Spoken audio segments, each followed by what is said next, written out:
Bueno, jóvenes, voy a tratar de contarles un poco acerca de qué es la corriente eléctrica.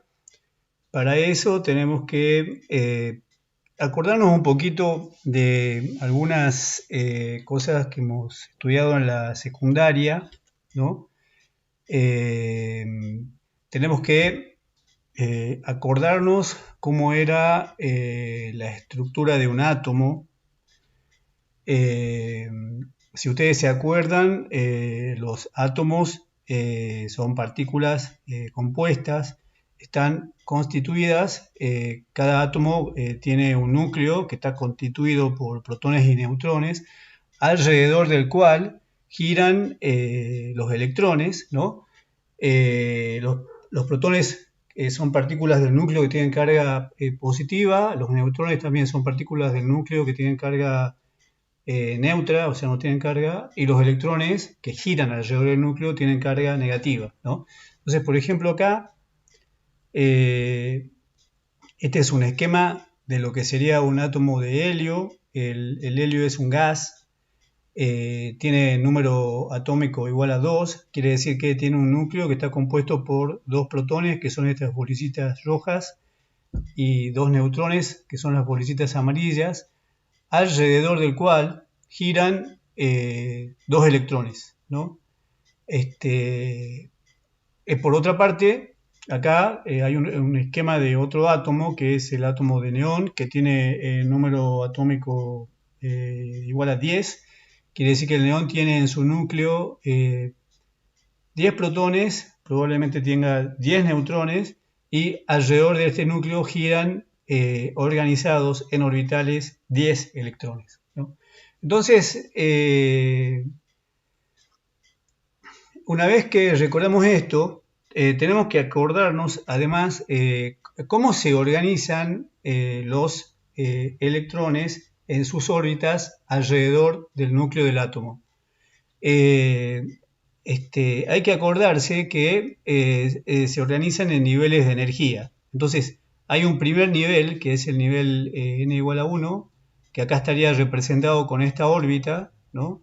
Los electrones del átomo de helio se ubican en este nivel n igual a 1, ¿no? Hay que acordarse que estos niveles tienen lugares para una determinada cantidad de electrones, y una vez que ya han llenado su capacidad máxima, los electrones, si uno sigue agregando electrones al átomo, estos van a pasar a sumarse al siguiente nivel de energía, ¿no? Entonces, este nivel 1, que es el primer orbital, el que está más cercano al núcleo, se completa con dos electrones. O sea que el siguiente átomo de la tabla periódica, que es el litio, que tiene número atómico igual a 3, quiere decir que tiene 3 electrones, ¿no?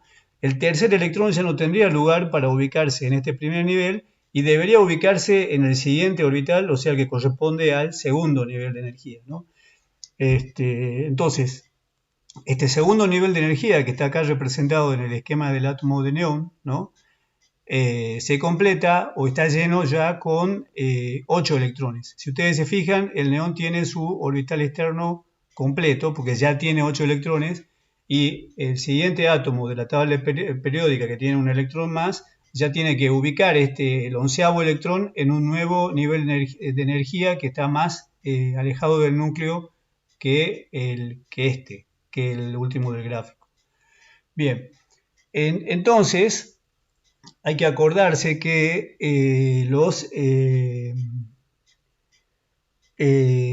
a los átomos no les gusta tener su orbital externo incompleto. Y entonces, en su afán de completar su orbital externo, son capaces de absorber electrones de otros átomos, o compartir electrones con otros átomos, o ceder electrones a otros átomos. Y al hacer estas operaciones de compartir electrones con otros átomos, es que se forman los compuestos químicos y quedan asociados a otros átomos. Entonces, para que un átomo tenga facilidad para asociarse con otros átomos, tiene que tener estos niveles de energía, el nivel más externo, incompleto, ¿no? Bien, si ustedes se fijan, tanto el helio como el neón tienen su nivel de energía, el nivel de energía más externo completo, porque este primer nivel está completo con 2 electrones y este segundo nivel está completo con 8 electrones. O sea que tanto el helio como el neón son átomos que no tienen mucha facilidad para asociarse con otros. Eso quiere decir que son bastante antisociales. No hay muchos compuestos de helio y de neón, digamos, en la atmósfera terrestre, ¿no? Bien. Por otra parte, por ejemplo, el oxígeno que está representado en este esquema es diferente en ese sentido, porque el oxígeno tiene número atómico igual a 8, Z igual a 8. Quiere decir que en su núcleo tiene 8 protones y 8 neutrones, y este núcleo está rodeado por una carcasa de 8 electrones, ¿no? Y estos electrones están organizados de la siguiente forma. 2 están en el primer nivel de energía, que ya ha quedado completo, y los otros 6 están en el nivel externo de energía, ¿no? Entonces, si ustedes se fijan, el oxígeno tiene su nivel externo de energía incompleto, entonces va a tener mucha avidez por completar ese nivel, ¿no? Entonces, para completar ese nivel, o tiene que ganar 2 electrones de otros átomos, o tiene que compartirlos con otros átomos, de tal manera que quede enlazado. Entonces, esto lo convierte al oxígeno en un átomo que es muy social, o sea, se asocia con cualquier otro átomo que esté presente, digamos, en su medio.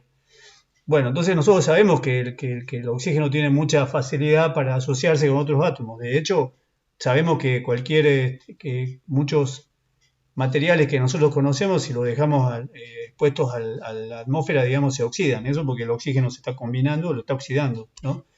Entonces, por el hecho de tener su coraza electrónica externa incompleta, el oxígeno viene a ser un átomo muy social y tiene mucha facilidad para formar compuestos con otros átomos. Entonces, un ejemplo de estos compuestos que puede formar el oxígeno, por ejemplo, es el agua, ¿no? El agua es una molécula de agua que está representada acá a la derecha, ¿no? Es una asociación de un átomo de oxígeno con 2 átomos de hidrógeno, ¿no? Bien, entonces, esto sucede, esta molécula se forma y estos átomos quedan asociados justamente porque al oxígeno le faltan 2 electrones para completar su orbital externo y tiene muchas ganas de completarlo. Y si se encuentra con 2 átomos de hidrógeno, si ustedes se fijan, el hidrógeno tiene un solo átomo en su orbital, en el nivel de energía número 1, que es su orbital externo, ¿no? Entonces, el hidrógeno también tiene su orbital externo incompleto y tiene mucha avidez por compartir electrones con otros átomos para poder completar su orbital externo. Lo que pasa si se encuentra un oxígeno con 2 átomos de hidrógeno es que van a compartir sus electrones externos de tal manera que los 3 átomos quedan con su orbital externo completo. O sea, el hidrógeno comparte su electrón con el oxígeno y además comparte un electrón del oxígeno de tal manera que queda con su orbital externo completo al tener 2 electrones. Lo mismo pasa con el otro hidrógeno y lo mismo pasa con el oxígeno, que al compartir los 2 electrones de cada uno de los hidrógenos queda con su orbital externo completo, de tal manera que se forma una asociación estable de 3 átomos que es una molécula, en este caso de agua, ¿no? Bien, entonces también hemos visto en la secundaria que había por lo menos 3 tipos de enlaces atómicos, o sea que los átomos tenían por lo menos 3 formas de asociarse entre sí. Entonces, la primera era el enlace iónico, ¿no? El ejemplo más conocido del enlace iónico es la sal. La sal es cloruro de sodio, ¿no? Acá hay un esquema de lo que sería la red cristalina, de un cristalito de sal, ¿no? Si ustedes se fijan, acá dice cloro menos, o sea, esto es un ion de cloro negativo, y acá dice sodio más, o sea, esto es un ion de sodio positivo, ¿no? ¿Por qué el sodio queda positivo y por qué el cloro queda negativo? Es por el mismo tema de que a los átomos les gusta tener completo su orbital externo. Entonces, el sodio es un átomo que tiene un único electrón en su orbital externo, entonces tiene mucha ganas de cederlo porque con solo ceder ese único electrón ya quedaría con el orbital que sigue que se convertiría en el orbital externo, quedaría completo, ¿no? Por otra parte, al cloro le falta un solo electrón en su orbital externo, entonces tiene muchas ganas de absorber un electrón para de esta manera tenerlo completo. Entonces, ¿qué pasa si se junta un sodio con un cloro? El sodio le cede su electrón al cloro, de tal manera que el sodio queda convertido en un ion positivo y el cloro queda convertido en un ion negativo. Entonces ustedes saben que cargas eléctricas opuestas se atraen y por simple atracción electrostática, estos átomos quedan unidos entre sí, formando este tipo de redes donde está intercalado un ion positivo y otro negativo, otro no positivo y otro negativo, ¿no? Bien, en este tipo de enlace, en el enlace iónico, los electrones no se comparten, o sea, el sodio le cede por completo su electrón en posesión al cloro. Entonces ese electrón que primero era del sodio, después pasa a ser de cloro y no es compartido, ¿no? Bien. El otro tipo de enlace es el covalente, que es el que ya habíamos visto, que es el de la molécula de agua. En este caso, los electrones con lo que los átomos completan sus orbitales externos, son compartidos. ¿Qué quiere decir? Que estos dos electrones que comparten este átomo de hidrógeno con el oxígeno van a moverse a lo largo de un orbital cuyo volumen engloba a los dos átomos, quedando de esa manera los dos átomos enlazados, ¿no? Bien. Hay un tercer tipo de enlace que es en realidad el enlace que más nos interesa porque es el enlace que posibilita la corriente eléctrica, que es el enlace metálico, ¿no? Acá tengo un ejemplo, este dibujito representa átomos de hierro, ¿no? Los átomos de hierro también tienen su orbital externo incompleto y cuando van a formar un cristal de hierro, o sea, se van a asociar entre sí átomos idénticos de hierro, lo que hace cada átomo de hierro para tener completo su orbital externo es ceder su electrón, ¿no? Pero en vez de cederlo a otro átomo, cada átomo lo cede a una especie de bolsa común de electrones, ¿no? Y esos electrones que forman parte de esta bolsa común no quedan cautivos de un átomo particular, sino que pueden moverse libremente por todo el bloque de hierro, que son los que están representados con estas curvas coloradas, ¿no? Estos electrones que forman parte de la bolsa común que se ha formado con los electrones que ha aportado cada átomo de hierro, son electrones libres que pueden moverse por todo el cristal, ¿no? Entonces, generalmente en un metal, estos electrones libres se agrupan en dos grandes familias de orbitales, ¿no? Uno que tiene menos energía es la banda de valencia, o se llama banda de valencia, y otro que tiene más energía es el que se llama banda de conducción, ¿no? Entonces, sobre todo los electrones de la banda de conducción tienen esta posibilidad o esta capacidad de moverse libremente por todo el metal. Y estos electrones que forman tanto la banda de conducción como la banda de valencia, por ejemplo en un cristal de hierro, son los que mantienen unidos como un pegamento al bloque de hierro y les confiere al metal, en este caso al hierro, las propiedades que caracterizan justamente a los metales, como por ejemplo la ductilidad, la plasticidad y todas esas cuestiones que tienen que ver con este tipo de materiales. Bien, entonces ahora ya tenemos electrones libres dentro de un pedazo, por ejemplo, de hierro, ¿no? Estos electrones pueden moverse aleatoriamente por el volumen, digamos, si no hay nada que los empuje hacia ningún lugar, están rebotando en todas las direcciones, ¿no? En todas las direcciones y con todas las velocidades, ¿no?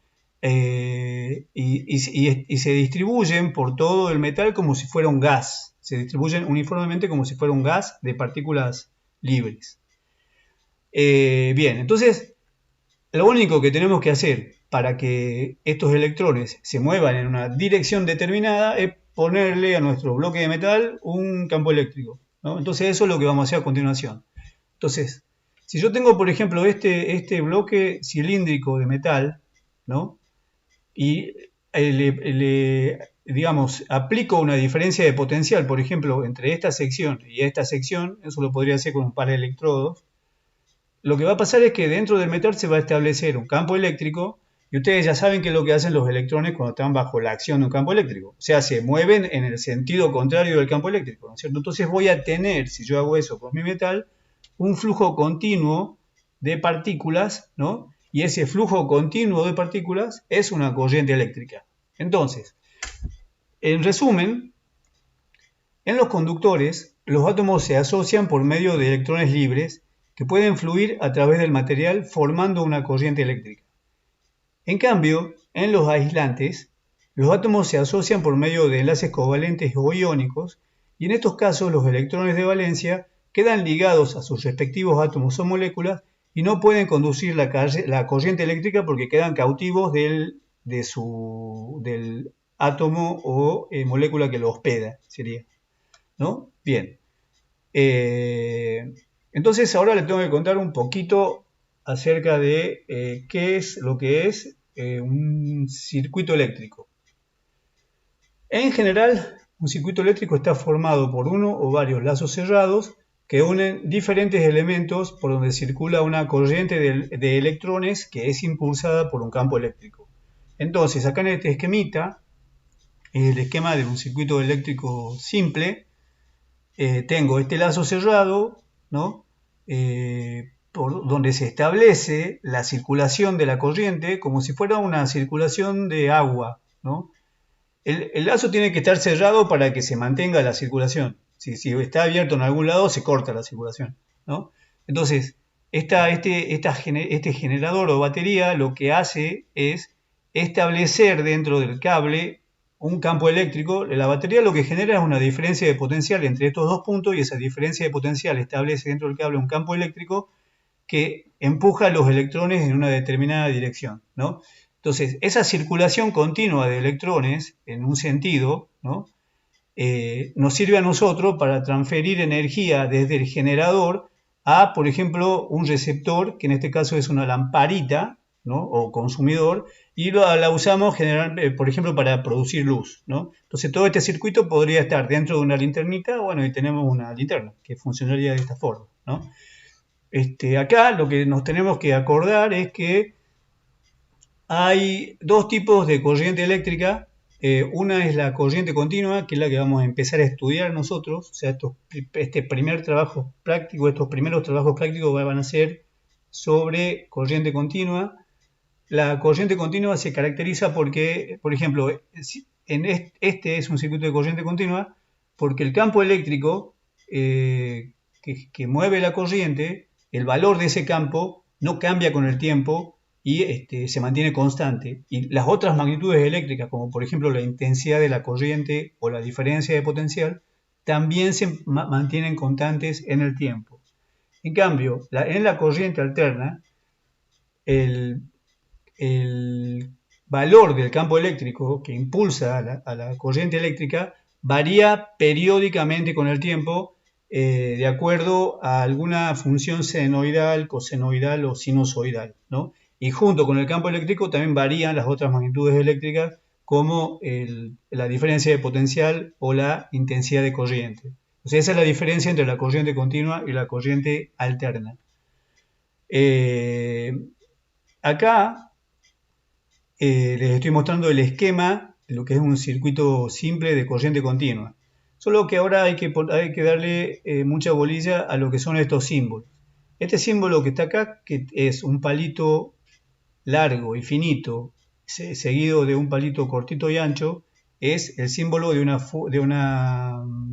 generador, de una FEM, de una fuerza electromotriz, ¿no? El palito largo es el borde positivo del generador y el palito corto es el borde negativo del generador, ¿no? Este símbolo es el símbolo de un elemento consumidor de corriente eléctrica, que era, por ejemplo, la linternita, el foquito, la lamparita, ¿no? Que se representa con una letra R, ¿no? R de resistencia eléctrica.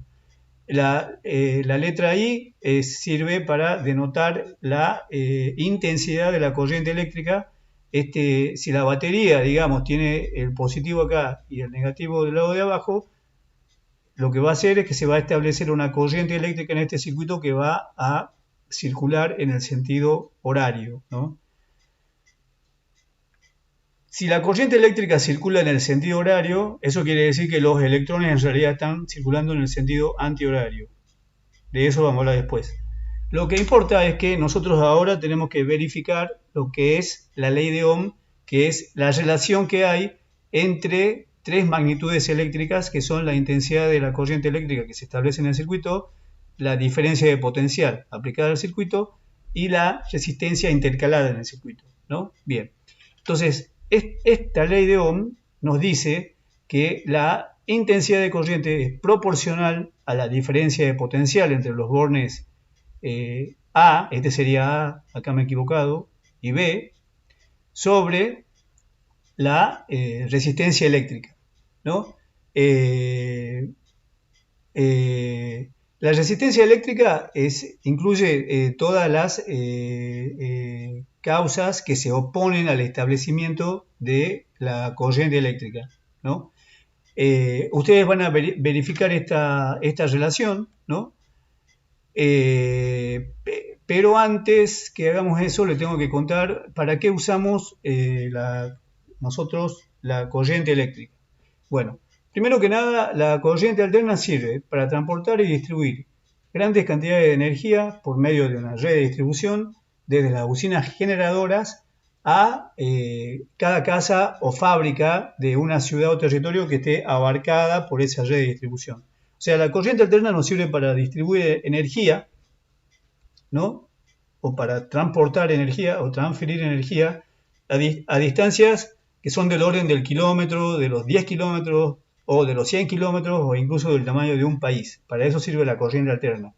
En cambio, la corriente continua lo usamos para transportar energía a distancias cuya escala son, por ejemplo, del orden del centímetro o menos de un centímetro, ¿no?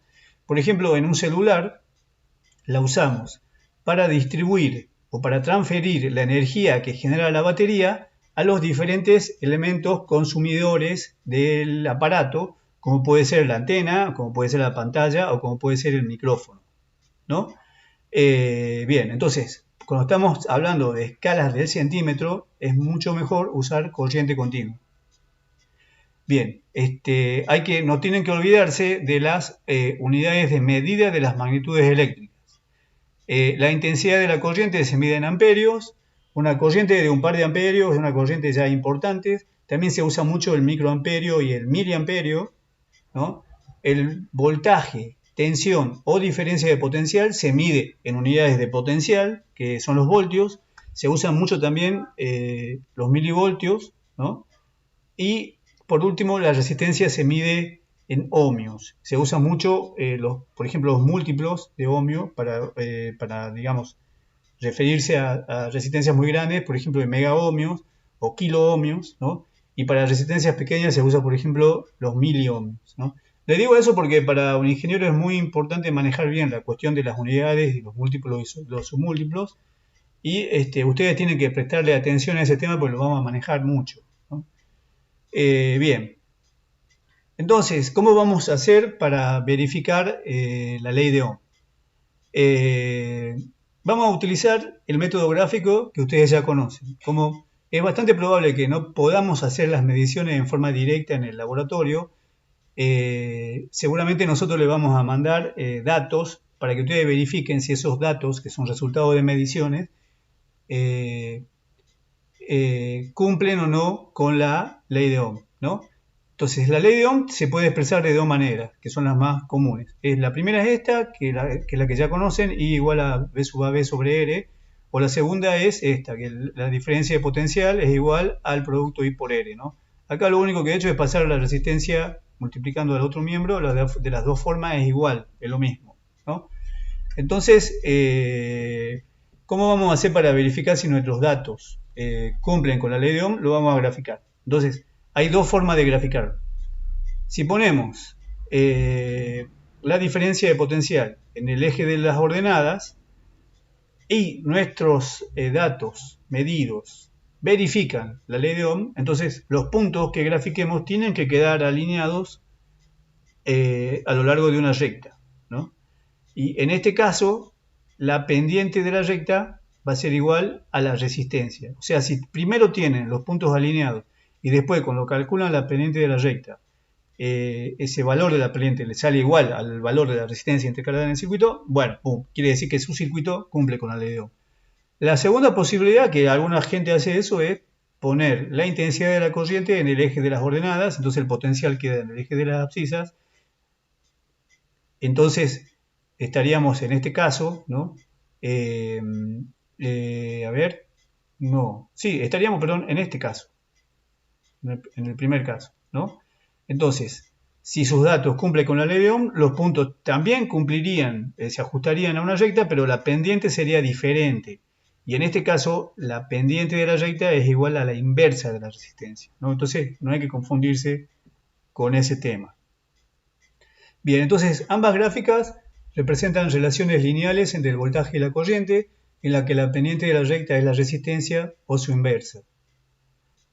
El hecho de que la relación entre el voltaje y la corriente se pueda representar mediante una recta implica que la resistencia es constante. Esta constancia es una condición necesaria y suficiente para que efectivamente se verifique la ley de Ohm, ¿no?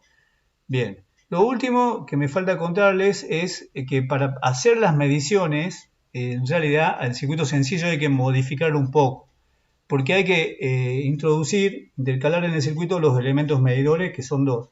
Uno, que es el amperímetro, que sirve para medir corrientes, y otro, que es el voltímetro, que sirve para medir diferencias de potencial. El amperímetro se lo conecta en serie con la resistencia, ¿no? Y el voltímetro, como mide diferencia de potencial, tiene que estar conectado a dos puntos del circuito, que en este caso van a ser los bornes de la resistencia, ¿no? Y de esta forma el voltímetro queda conectado en paralelo con la resistencia. Entonces, ustedes van a estudiar más tarde que cuando uno intercala los elementos medidores en este circuito, ¿no?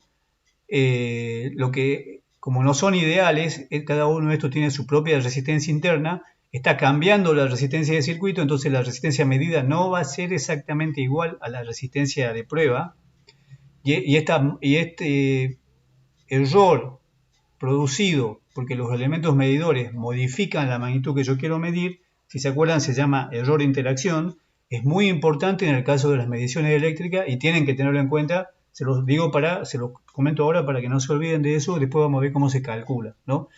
La última modificación que hemos introducido en el circuito, además de los dos elementos medidores, es esta flechita en el símbolo de la batería. Esta flechita significa que esto es una fuente variable. Variable significa que yo con una perilla puedo modificar el valor de la diferencia de potencial que entrega la fuente. Tengo que hacer eso para poder armar la gráfica, porque ustedes fíjense que acá tengo diferentes valores de diferencia de potencial, o sea, tengo que tener una perilla para poder obtener diferentes valores y así tener puntos distintos, ¿no? Eso es lo que importa, y una fuente variable se representa con esa flechita. Muy bien, con esta introducción yo creo que ustedes van a estar como bien encaminados para poder hacer el práctico que yo les voy a mandar por mail. Acuérdense que tienen que hacerlo en grupo, que cada grupo tiene que hacer su informe por separado, que después van a rendir los informes vía Meet, ¿no? Y espero que les vaya bien, que se cuiden y que tengan muchos éxitos. Así que, chao.